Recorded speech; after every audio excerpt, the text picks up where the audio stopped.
जय Hind dear student. Question है a projectile is fired horizontally with a velocity of 500 metre per second at 30 degree north latitude.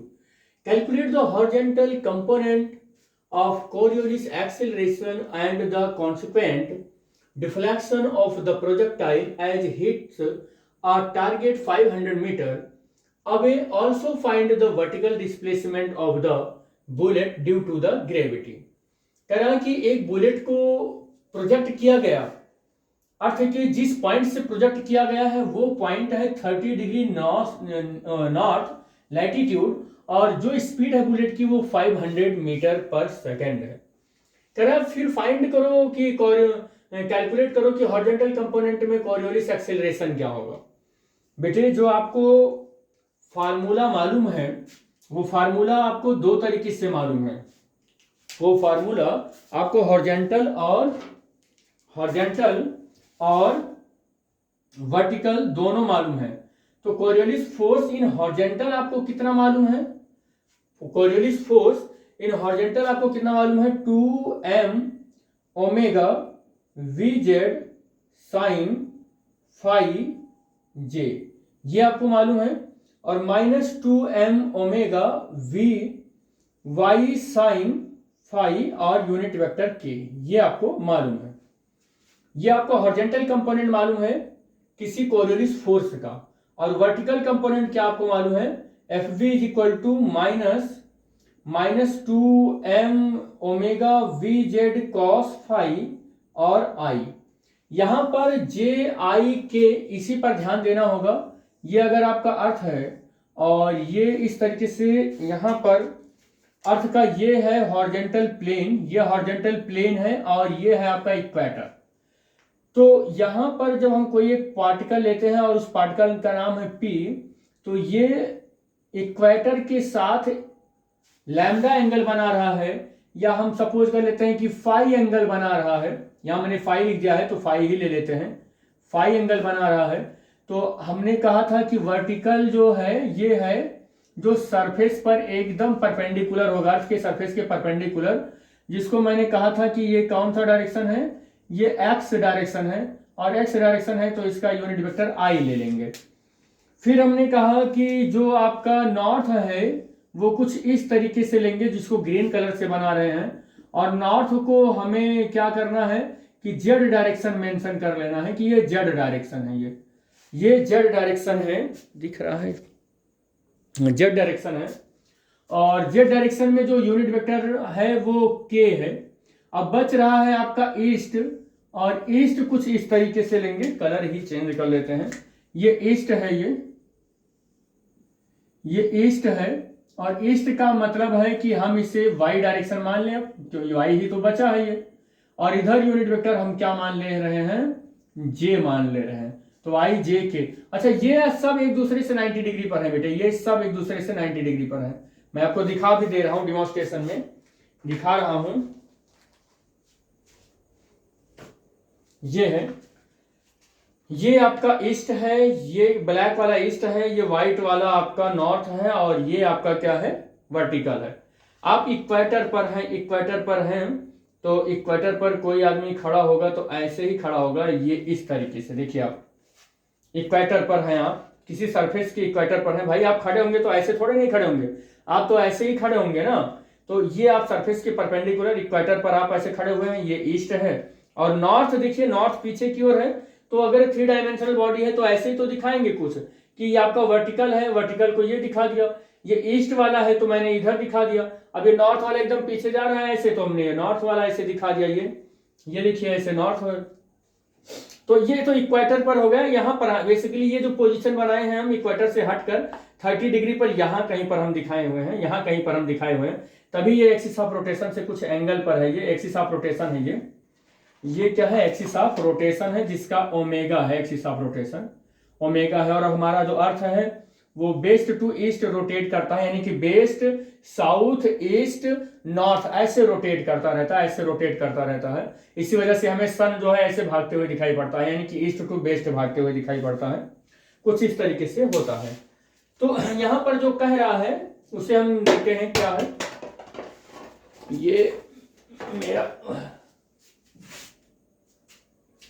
तो देखो क्या है, कह रहा है कि प्रोजेक्टाइल जो फायर्ड किया गया है इस स्पीड से और उसको 30 डिग्री पर, उसका पूरा सब कुछ calculate the horizontal component of the Coriolis force. यही है मेरा हॉरिजॉन्टल कंपोनेंट कोरियोलिस फोर्स का। अगर ये कोरियोलिस फोर्स का हॉरिजॉन्टल कंपोनेंट है तो इसका मैग्नीट्यूड कर रहा है कैलकुलेट करने के लिए, कंपोनेंट कैलकुलेट कर लो ये। तो हम क्या करेंगे कि F H equal to, magnitude calculate करना तो बहुत आसान है, इसका स्क्वायर करो प्लस इसका स्क्वायर करो रूट के अंदर। तो जब आप इसका स्क्वायर करोगे रूट के अंदर 2m ओमेगा वी जेड, और फिर यहां से कितना हो जाएगा साइन फाई, और सॉल्व करोगे तो साइन फाई और v इधर कितना आ जाएगा, टोटल आ जाएगा, v टोटल आ जाएगा। और इस v टोटल की वैल्यू गिवन है, v टोटल की वैल्यू क्वेश्चन में कह रखा है कि वो कितना है, 500 मीटर पर सेकंड से है। v टोटल कह रहा है कितना है, 500 मीटर पर सेकंड है। और एक चीज दे रखा है बेटे, वो कह रहा है कि अर्थ है अपनी एक्सिस पर मूव कर रहा है, तो उस क्योंकि 30 डिग्री नॉर्थ दे रखा है, तो आप अर्थ का अगर कैलकुलेट करें कि अर्थ अपने एक्सिस पर एक रोटेशन कब कंप्लीट करता है, 24 घंटे में करता है, तो उसका आपको एंगुलर वेलोसिटी भी मालूम है, ओमेगा बाई टी होता है, और 2 पाई। अब इसका टाइम पीरियड अर्थ का 24 आवर, 24 का मतलब है 24 आवर का मतलब 24 इंटू 60 और इंटू 60 सेकेंड में कन्वर्ट होगा। इसको सॉल्व करो तो 7.29 into 10 to the power -5 second आ गया, सेकेंड इनवर्स। ये इसकी क्या हो गई, एंगुलर वेलोसिटी भी मिल गई हमें अर्थ की। अब देखो हमें कैलकुलेट क्या करना है, horizontal component of the Coriolis acceleration calculate करना है। तो बेटे आपको कुछ नहीं करना है, ये फोर्स है ना, ये फोर्स है, यहीं से मास हटा दो, जो बचा एक्सीलरेशन हो गया। तो कोरियोलिस एक्सीलरेशन का जो फार्मूला होगा 2 ओमेगा वी जेड, ये कितना आ जाएगा, वी जेड नहीं आएगा बेटे, ये 2m omega sine phi, 2m omega और साइन फाई, और ये v टोटल। तो यहीं से मास हटाएंगे तो 2 ओमेगा और कितना आ जाएगा, साइन फाई आ जाएगा, और v टोटल आ जाएगा। यही फार्मूला हो गया इसका, यही फार्मूला हो जाएगा 2m ओमेगा और साइन फाई, हाँ यही बचेगा v टोटल। अब आपको यहां से मालूम हो गया है कि कोरियोलिस बेटे देखो ये हॉरिजॉन्टल फोर्स है, कोरियोलिस फोर्स का, कोरियोलिस फोर्स के दो कंपोनेंट होते हैं, एक वर्टिकल और एक हॉरिजॉन्टल। तो वर्टिकल और हॉरिजॉन्टल, तो हमें हॉरिजॉन्टल का कैलकुलेट करना है, क्या रखा है, हॉरिजॉन्टल कंपोनेंट का एक्सीलरेशन, और इस फोर्स से एसोसिएटेड जो एक्सीलरेशन होगा उसे कोरियोलिस हॉरिजॉन्टल एक्सीलरेशन बोलेंगे। तो हमने ए सी और क्या कर दिया, 2m हटा दिया है, और ओमेगा और m से मल्टीप्लाई कर देंगे तो फिर से ये फोर्स ही तो बन जाएगा, साइन फाई वी टोटल।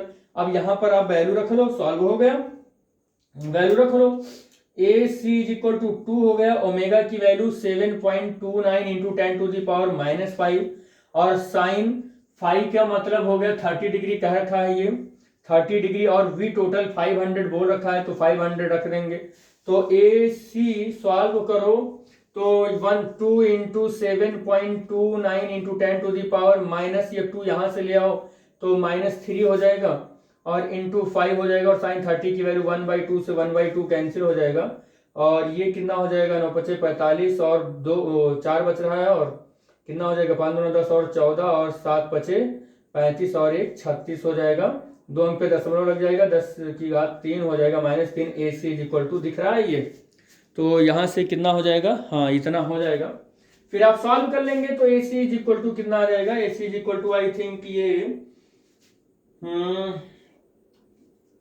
आ जाएगा 3.6 इंटू 10 टू दी पावर -2 आ जाएगा, 3.645 इंटू 10 टू दी पावर -2, और मीटर पर सेकेंड स्क्वायर, ये इसका हॉरिजॉन्टल कोरियोलिस फोर्स का हॉरिजॉन्टल एक्सीलरेशन आ जाएगा, कोरियोलिस फोर्स का हॉरिजॉन्टल एक्सीलरेशन आ जाएगा। तो मैं इसको यहाँ ऊपर कहीं लिख देता हूँ, कोरियोलिस एक्सीलरेशन कितना आ जाएगा हॉरिजॉन्टल का, 3.645 10 टू दी पावर -2 मीटर पर सेकेंड स्क्वायर, ये कोरियोलिस फोर्स का हॉरिजॉन्टल कंपोनेंट आ गया। तो ये आपका यहां से ये इतना कंप्लीट हो गया, हॉरिजॉन्टल कंपोनेंट इतना कंप्लीट हो गया आपका। अब कह रहा है and the consequent deflection of the projectile, अब आपको इस एक्सिलरेशन की वजह से हॉरिजॉन्टली पार्टिकल कितना डेविएट होगा अपने पाथ से, क्योंकि आपको पता है कि अर्थ जो है वो रोटेट करता रहता है, अर्थ जो है वो रोटेट करता है अपनी एक्सिस पर ऐसे, और हॉरिजॉन्टली जब आप ऐसे पार्टिकल को फेंक रहे हैं तो आपने किसी स्पेसिफिक डायरेक्शन में और स्पेसिफिक वेलोसिटी से किसी पर्टिकुलर जगह पर जब आपने फेंका है तो इसके रोटेशन की वजह से जहां पर आपने पार्टिकल फेंका है वहां ना पहुंचकर थोड़ा सा हॉरिजॉन्टली डेविएट हो जाता है, और हॉरिजॉन्टली जो डेविएट होगा तो पूछ रहा है कि वो कितना डेविएट होगा इस एक्सिलरेशन की वजह से, इस एक्सिलरेशन के कारण कितना डेविएट होगा। तो डेविएशन हमें कैलकुलेट करना है, उसी को बोला जाता है consequent deflection of the projectile. तो हम पहले ये कर लें कि हमें टाइम देखें कि कितना लगा है टारगेट को पहुंचने में, जहां से फेंका गया और जहां पर टारगेट पॉइंट है वहां तक पहुंचने में कितना टाइम लगा है इसको। तो टाइम इज इक्वल टू क्या होता है, डिस्प्लेसमेंट अपॉन वेलोसिटी, यही होता है डिस्प्लेसमेंट अपॉन वेलोसिटी। तो डिस्प्लेसमेंट बेटा कितने का हो रहा है, टारगेट जहां पर हिट कर रहा है वो 500 का हो रहा है यहां पर, तो डिस्प्लेसमेंट हमारा कितने का है 500 मीटर का है, और वेलोसिटी इसकी कितनी है, इतनी है 500 मीटर पर सेकंड, तो ये लगभग 1 सेकंड आ गया। टाइम कितना लगा है, उस गोली को, उस बुलेट को जहां से फायर किया गया, फायर कहां से किया गया है 30 डिग्री नॉर्थ लैटिट्यूड से फायर किया गया, और जहां पर वो 500 मीटर टकराया है वहां तक उसको पहुंचने में 1 सेकंड लग गया है। तो कह रहा है इस 1 सेकंड में वो हॉरिजॉन्टली जब चला है तो अर्थ के रोटेशन की वजह से कितना वो डेविएट हुआ है, कितना वो डेविएट हुआ, तो उसका डेविएशन कैलकुलेट करने के लिए हम यहां पर कैलकुलेट करते हैं consequent deflection of the projectile, consequent deflection of the projectile. तो कितना डिफ्लेक्ट हुआ है, तो इस डिफ्लेक्शन को कैलकुलेट करेंगे हाफ ए टी स्क्वायर से। ए का मतलब हमारा यही कोरियोलिस, हॉरिजॉन्टल कोरियोलिस एक्सीलरेशन है, तो 1/2 इसी की, जब वो हॉरिजॉन्टली चल रहा है कोरियोलिस फोर्स के हॉरिजॉन्टल कंपोनेंट की वजह से डिफ्लेक्ट हो रहा है, तो ये वाला एक्सीलरेशन रखेंगे। और यहां पर ये वैल्यू कितनी है 3.64 इंटू 10⁻⁻2 मीटर पर सेकेंड स्क्वायर, और इंटू टी का मतलब है कि 1 सेकेंड का होल स्क्वायर, सेकेंड से सेकेंड कैंसिल हो जाएगा, और ये 3.64 और बाई 2 इंटू 10⁻⁻2, ये यहां से हो जाएगा कितना यहां पर मीटर, और 3 1 जा 3 और 8 और ये 2 हो जाएगा, और 1.82 10⁻⁻2 मीटर, और इसको और थोड़ा सा सही लिखें तो ये सेंटीमीटर, इतने को मैं सेंटीमीटर बना दूं। तो आपने देखा कि कोरियोलिस एक्सीलरेशन हॉरिजॉन्टल में जो है उसकी वजह से जो हमारा पार्टिकल है वो 500 मीटर जब वो चलेगा हॉरिजॉन्टली, जहां से वो प्रोजेक्ट किया गया है और जहां पर फाइनली वो टकराया है, तो 1.82 सेंटीमीटर अर्थ के इस एंगुलर वेलोसिटी की वजह से, या मैं ऐसा कहूं कि जिसकी वैल्यू इतनी है इसकी वजह से जब ये चलेगा हॉरिजॉन्टली तो इतना सेंटीमीटर वो डेविएट हो जाएगा। यानी कि आपने फेंका यहां पर और ये हॉरिजॉन्टली यहां पर कुछ ऐसे, इतना का डेविएशन हो गया 1.82 सेंटीमीटर, इतने का डेविएशन हो गया है। आपको ये फेंक जाना यहां था और पहुंचा यहां पर है, तो इतने का डेविएशन हो गया। अब आपका ये भी कंप्लीट हो गया, consequent deflection of the projectile, ये भी कंप्लीट हो गया। अब कह रहा है कि as hit a target 500 metre पर जब ये आगे जाकर हिट किया है अर्थ से, तो also find the vertical displacement of the bullet due to the gravity. तो vertical displacement of the bullet due to the gravity कितना होगा, तो vertical displacement of the bullet due to the gravity, ये कितना होगा बेटे, ये कितना होगा half GT square, half GT square. अब यहां पर हाफ और जी की वैल्यू 9.8 और टी की वैल्यू हमें कितना मालूम है 1 सेकंड है, तो ये मैंने रख दिया। तो ये 1/2 इंटू 9.8 और इसको सॉल्व करेंगे तो 4.9, और ये कितना आ जाएगा मीटर। तो 4.9 या अप्रोक्सीमेटली मैं ऐसा कह दूं कि ये लगभग 5 मीटर, ये क्या हो जाएगा, ये वर्टिकली डिस्प्लेसमेंट हुआ है इसका, बुलेट का किसकी वजह से हुआ है? ग्रेविटी की वजह से हुआ है बेटे। तो ये इसका फाइनल आंसर है।